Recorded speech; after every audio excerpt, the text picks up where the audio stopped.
And also, before I come here, someone told me that there is in some of the bidding sites that they are bidding on me wearing black suits. And if you bid on me wearing black suits, I'm coming here with the black suits, they're going to get almost 17x. So I want to tell them, sorry, you lose the bid. Maybe next time. So thank you, Mr. President. Thank you. Very much.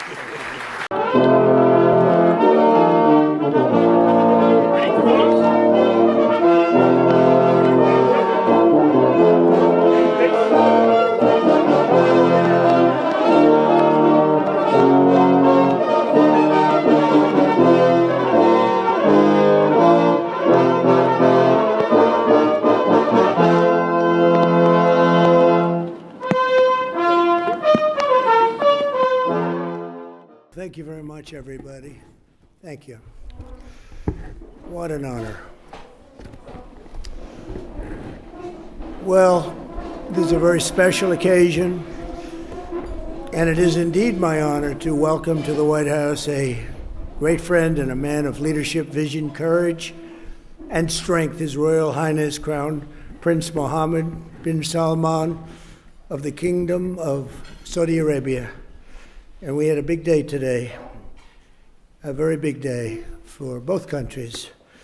We've gotten to know each other well over the years, and he has become a true partner for peace and prosperity for our countries and for the world and for peace in the Middle East, which was a crowning achievement for both of us. And I just want to say that Crown Prince Mohammed, we're delighted to have you with us at the White House. Very special, very, very special.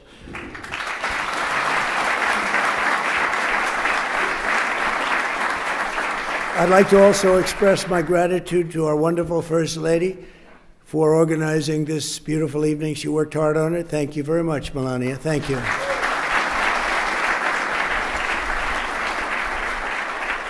And we're pleased to be joined as well by Vice President J.D. Vance and his magnificent wife, Usha. Thank you. Thank you, J.D. Speaker of the House, Mike Johnson, and his wife, Kelly. Thank you, Mike, wherever you may be. Thank you. Thank you, Kelly. Princess Rima. Thank you, Princess Rima. Such an incredible representative of your country. And you really are. We really appreciate it. Great job you do. And members of the Saudi delegation, we want to thank you very much for being with us. We spent a lot of time with you today in the cabinet. You're extremely good negotiators, that I can tell you. So I want to thank you. And we have so many other unbelievable dignitaries. I won't talk too much about you because we'll be here all night. This room is loaded up with the biggest leaders in the world, business, sports. You know, my son is a big fan of Ronaldo, wherever Ronaldo is here. We're Ronaldo. And Barron got to meet him, and I think he respects his father a little bit more now, just the fact that I introduced you. So I just want to thank you both for being here. Thank you very much. Really an honor. But I want to thank everybody because you have the biggest business leaders in the world. You have the biggest leaders politically anywhere in the world. And I think it's a group that maybe to this extent has never come together quite like this. I only wish we had about 2,000 more seats. We would have filled every one of them 2 times over. But very soon you'll be having that, and we'll have to do another one in about 2 years from now. But we really do. We appreciate it very much. It's a special privilege to welcome His Royal Highness to Washington this year as we mark the 80th anniversary of the first meeting between U.S. President and a Saudi king. 8 decades ago in 1945, President Franklin Delano Roosevelt met with the Crown Prince's own grandfather, the founder of the Saudi Arabian incredible country, and that was King Abdul Aziz on the deck of the U.S. Navy cruiser, and a beautiful one at that. It has become known for that meeting all over the world. The two became immediate and warm friends, and in fact, when we were walking down the Presidential Walk of Fame today, I said, so which one, other than Trump, of course, because Trump absolutely is number one in this category, meaning friend to Saudi Arabia. I said, which is the greatest of the president's friends of Saudi Arabia? And I think you said very truly, Franklin Delano Roosevelt. Now, he's a Democrat, so I don't know. But I understood it, and it's true. He was a great friend, and right now you have the best friend you've ever had. But ever since, our countries have been enduring partners, and together this evening, we're making that partnership closer and stronger than ever before. And we've never had the relationship, our countries, like this. We had four great years, but things happened today, and documents were signed, and we went through a lot during the first 9 months. And we have a very different Middle East than we had when I first came into office, like I would say day and night. As I saw during my wonderful visit to the kingdom in May, with the Crown Prince's help, Saudi Arabia has made extraordinary strides and grown into an economic engine and really a modern day miracle, an amazing transformation, and all for the good. This opening up of the new avenues of cooperation between the United States and Saudi Arabia is really unprecedented. And on that trip, Saudi Arabia announced that it will invest an incredible $600 billion. That means jobs. That means jobs. It's also good for your companies, but I'm only interested in the jobs for your country. I'm not interested in the profits, but I guess the profits are there too. But $600 billion in the United States. And today I said, any way you can up that? And he said, I am going to up that to $1 trillion. So he's investing $1 trillion into the United States. And when I was in Saudi Arabia, he looked at me, and I've used his name all over the place because he was the first to say it, but a lot of people have said it after. He said, 1 year ago, we thought your country was dead. And now you have the hottest country anywhere in the world. We are the hottest country anywhere in the world right now. So I want to thank you for giving me one of the most effective lines that I have. And I quote you, and I quote some others, but I always put you up at top. But many people have said that. This week we're also signing exciting agreements on civil nuclear energy, critical minerals, and artificial intelligence, numbers that nobody's ever heard of before. And Jensen, I want to thank you. You had a great meeting of NVIDIA, wherever you may be, and I want to thank Tim Cook and Apple for all of the money that you're investing in the United States. They're both investing $600 billion, and we have numerous other companies in the room that are likewise investing large sums because they believe in what we are doing and what's taken place, this miracle that's taken place in the USA.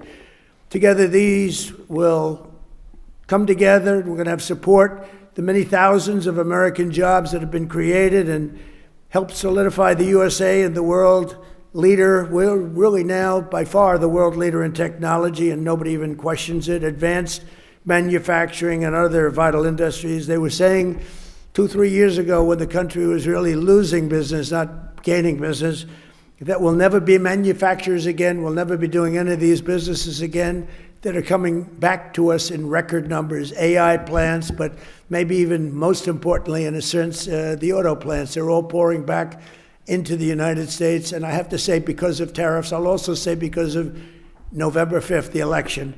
But because of the tariffs, they're coming back. We have the head of Ford, we have the head of General Motors in the room, and their stock has gone through the roof because what I did with tariffs last week on certain kinds of vehicles, I won't get into it. It's called mid-sized trucks and large trucks. So I wanted to get into it because their stock went through the roof, and they were very happy. They did not really a hell of a lot of work. I gave it to them at their request, and for that, they get a big fat salary. But more importantly, they create jobs all over the country. It's been amazing. And the business you've gotten in the mid-size and the large trucks because of what we did with tariffs is incredible. It's incredible. So I congratulate both companies, and thank you both for being here very much. And as we announced in May, Saudi Arabia is also making an enormous commitment to building up its own defense capabilities with the largest arms purchase in history, nearly $142 billion worth of American military equipment and services. And as I've said many times, and we've demonstrated just a short while ago, but quite a bit, we make the best military equipment in the world by far. We make the best jets, the best missiles. We make the best military equipment in the world. There's nothing even close. But this will mark and make both of our nations safer and cement the kingdom's role as a key force for stability and security in the Middle East. And they are, I think right now I can say with what we did with our beautiful B-2 bombers going in and obliterating a very serious nuclear threat, which would have taken place in about a month from that date. They were ready to go. They're not ready to go anymore. They'd like very much to make a deal with us, and they call us, and we'll end up probably doing that. That's Iran. But when you really think about it, Your Majesty, I think that this is the best in terms of safety. Saudi Arabia has never been as safe as it is right now.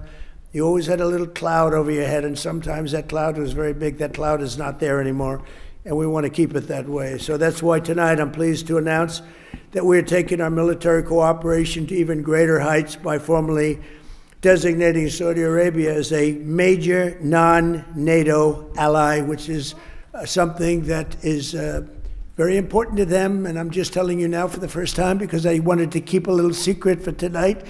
I just heard him say, "Oh, that's nice." That's another point you won today. And signing a historic strategic defense agreement, which we just signed a little while ago. So congratulations. It's our very honor.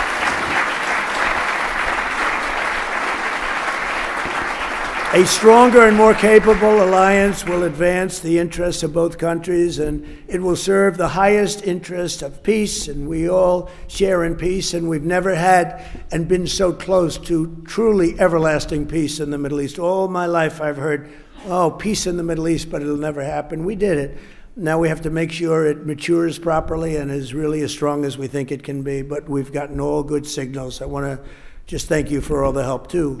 I want to thank the Crown Prince for the role he played in the transformational peace deal that was achieved last month, and so many of the other things that happened to end the war in Gaza.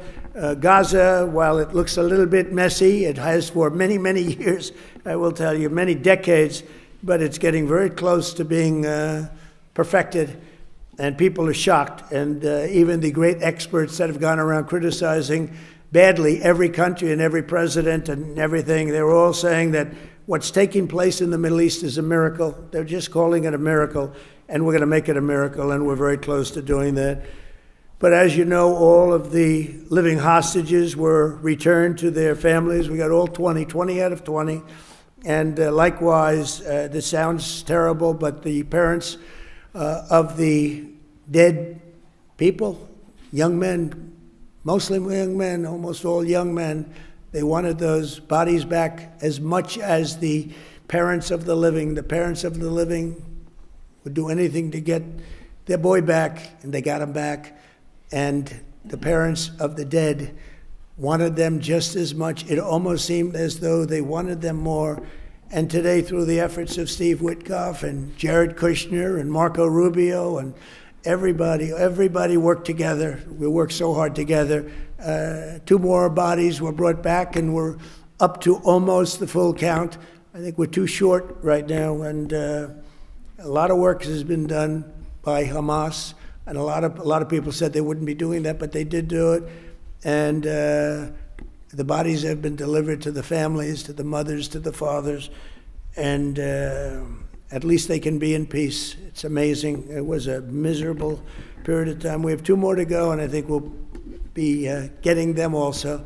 Not easy. That was not easy. Not an easy situation. I've met with many of those parents, and what a time they've had.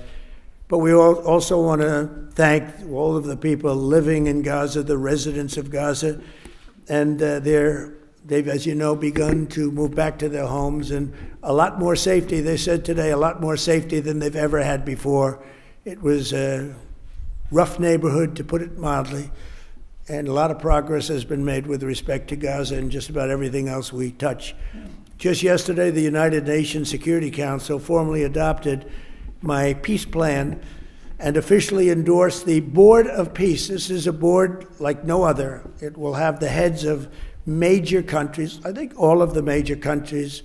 I hope Your Highness will be on the board. You'll accept, I hope. But the Board of Peace will be something that's never even been thought of before. And it's covering Gaza, but it'll end up covering large portions of the world.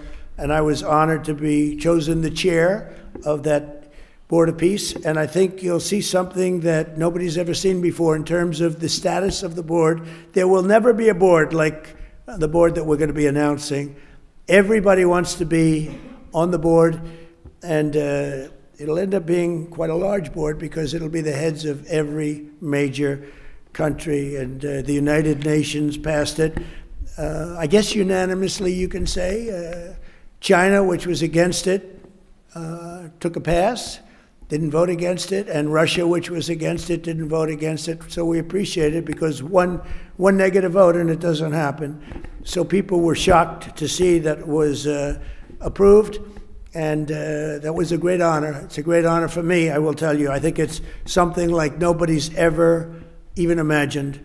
So it's called the Board of Peace, and watch for it because it's going to do some fantastic things.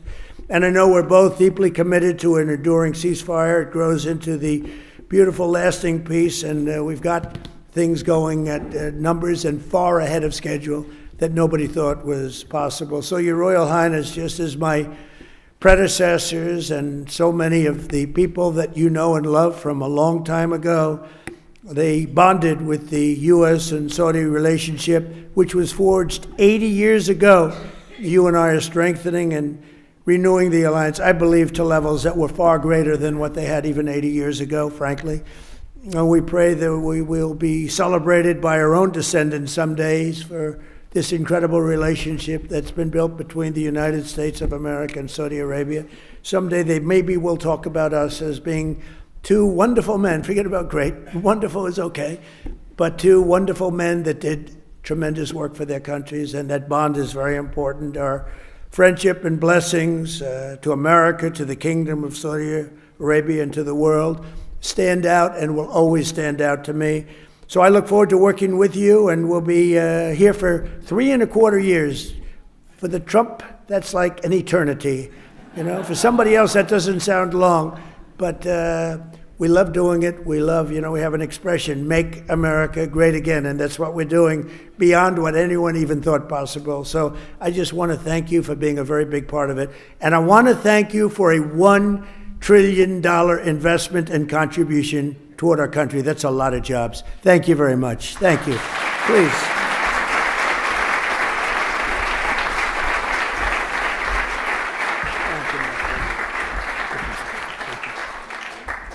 Well, it's too hard to speak after Mr. President. No one speaks better than him.